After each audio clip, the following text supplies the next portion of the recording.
This is an M-rated game, so viewer to... Wait, I actually probably should check. I just assumed it was. Let's see here. Cult of the Lamb. What the f***?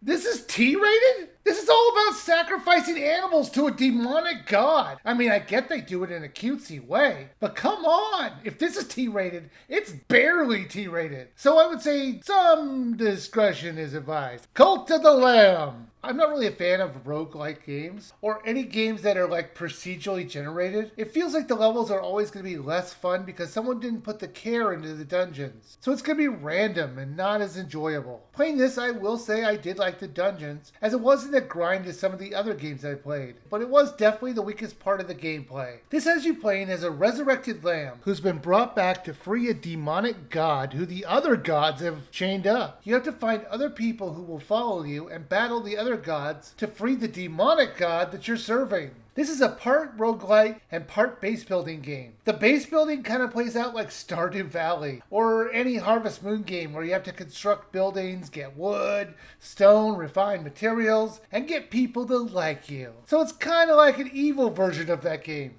Now let's start off with the base building, since it's the thing I enjoyed the most. I usually did 3 to 4 days in my base and then 1 trip into the dungeon. And because of that, I actually maxed out 2 of my ability trees in about 7 hours. I will say about because I don't exactly know how long it was. They do give you a time indicator in the save file, but once again I ran into that save glitch I keep seeing, where it just keeps running the time even if you're in sleep mode. However, since a day is 8 minutes, I added up how many days I've had at that time. And that's how I came up with about 7 hours.